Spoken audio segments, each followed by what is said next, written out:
Would you fetch your Spencer? You are not decent to be out. I'm author Elizabeth Ann West, and welcome to Chapter 8 of For the Love of a Bennet. Chapter 8. Elizabeth Bennet cringed at the musty, humid smell filling the air. The regiment had camped down the previous evening in a swampy place the soldiers called Muddleswood. When the caravan stopped so close to Brighton, even Elizabeth felt confused, as Lydia loudly complained about another camp night instead of resting in a town with an inn. Mrs. Forster explained they would stop outside the ancient village of Hassock the night before, so they did not arrive in the dark at the barracks. While Elizabeth understood, the logistics of the army were paramount. Her younger sister found it difficult to recall. Her pleasure was not the priority of the trip. Lydia, Elizabeth called her sister's name to the sleeping form in the folding camp bed across from her. But there was no response. Lydia! Elizabeth flung her small pillow over at her sister's head, where it bounced off, catching the pins of rolled hair curled tightly to her scalp. No, Lydia groaned, and Elizabeth released an exasperated sigh. Yes, we have to get up. I hear people outside, she explained. Giving up on her sister, Elizabeth rose and saw to her meager toilette. She donned the last sensible gown from her trunk for the day's travels. Pulling her shawl around her shoulders as she stepped out of the tent dressed for the day, Elizabeth watched with fascination as many men and women in the caravan readied wagons and horses all around her. The morning's mist made the whole operation eerie, and she shivered with a chill, looking up at the cloudy sky stubbornly hiding the sun. Thus far, the adventure to the shore had scarcely shared any sunshine. The proper army and shadow army, as she had come to call in her mind the various men and women who traveled seamlessly with the soldiers, created a noisy orchestra of chaos. Elizabeth understood many wives traveled even abroad with their husbands, stopping only a town or two away from battlefields. She had read such accounts when she studied wars with her father in his library. Soldiers died, but wives who witnessed the bloodshed were the only tales benefiting a losing side.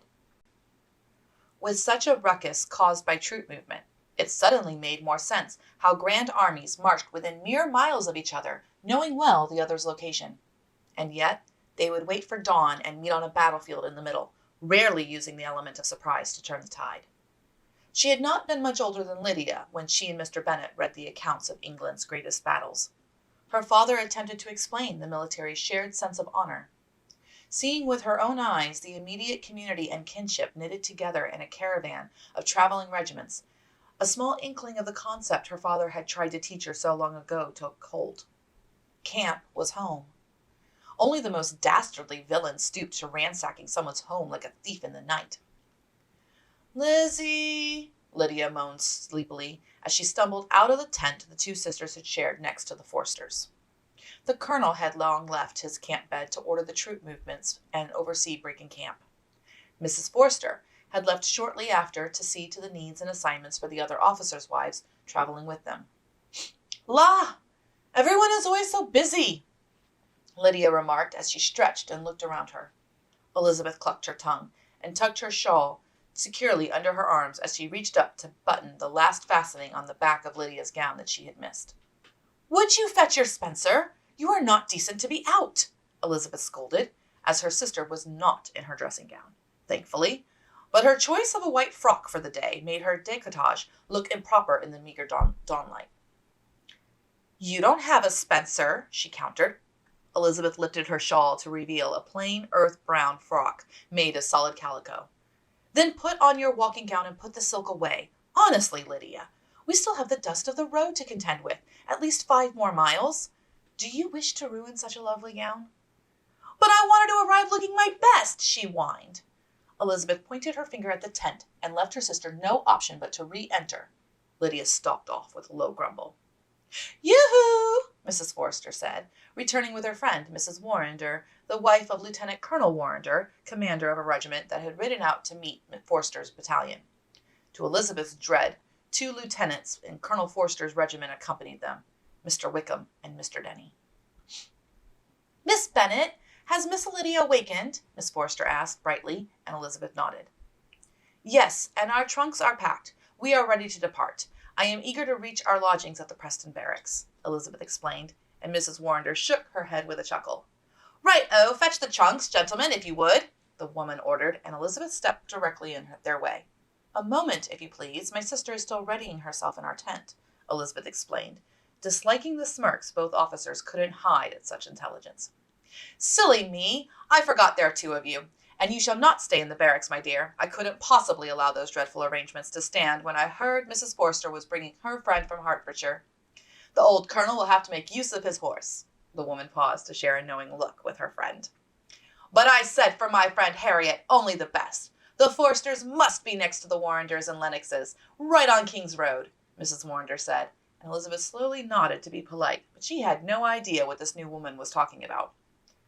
Forgive me, this is Miss Mary Ann Warrender, who brought her carriage from Brighton just to catch me this morning, Mrs. Forster made the hasty introduction.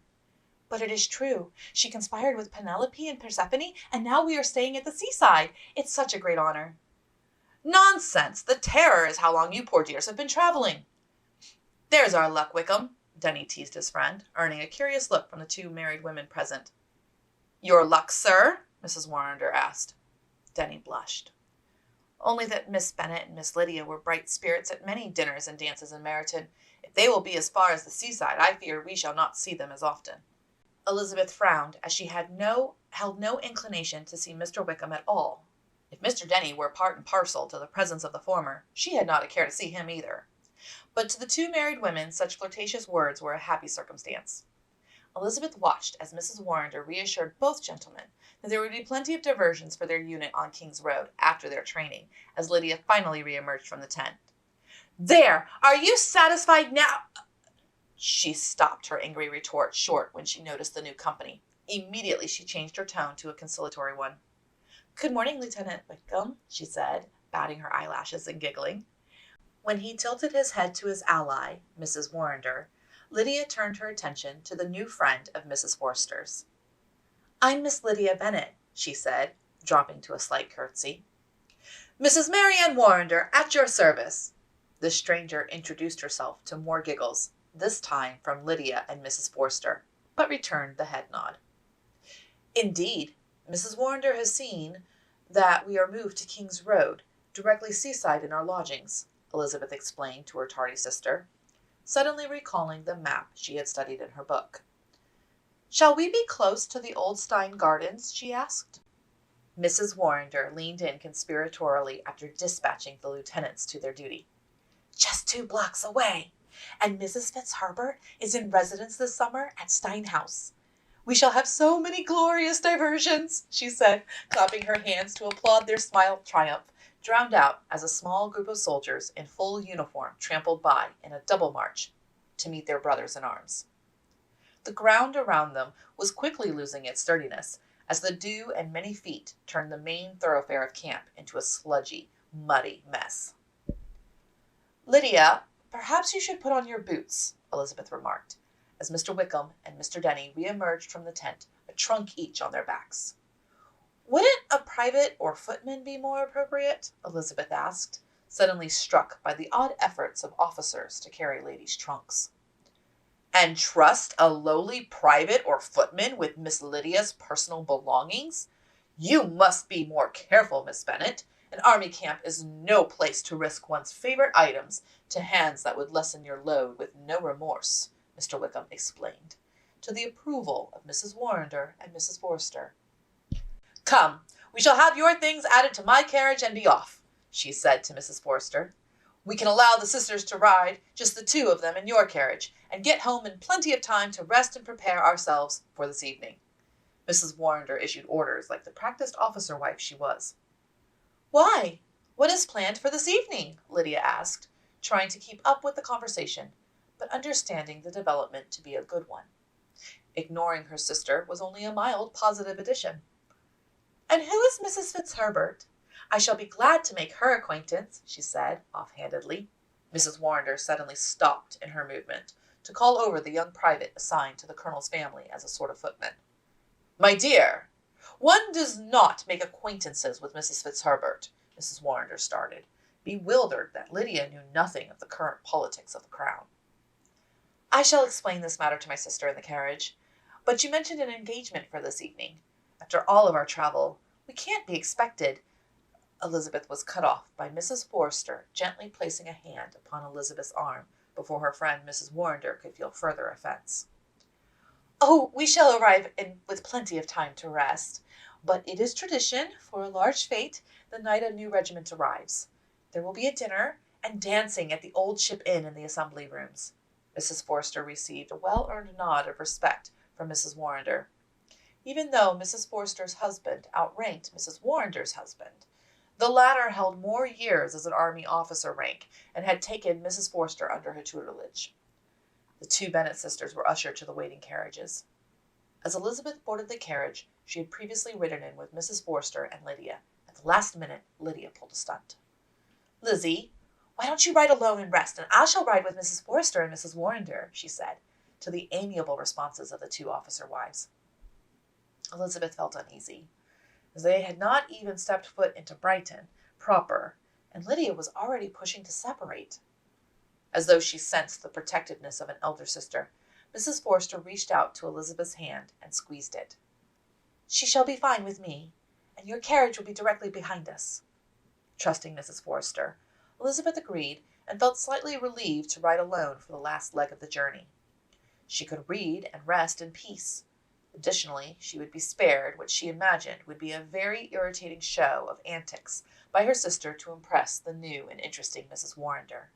For the first time since she had agreed to come and protect Lydia, Elizabeth slightly regretted her decision and felt homesick. She also wondered what their sister Jane was doing. She resolved to think about a letter to her elder sister as soon as they arrived in Brighton. From the way Mrs. Warrender took charge, it felt like once they were in Brighton, there would not be a moment's peace to be had. Thank you for listening. This book is available for sale on all major vendors, including paperback and ebook, on Amazon, Apple's iBooks, Barnes & Noble, Google Play, and Kobo. If you enjoyed this chapter and would like to help others find it to enjoy, please consider pressing the like button or thumbs up on your device. YouTube also offers you the ability to subscribe to my channel entirely for free, so you never miss a chapter posting. Finally, I'm so grateful to all of my readers who purchase my books to support projects like this.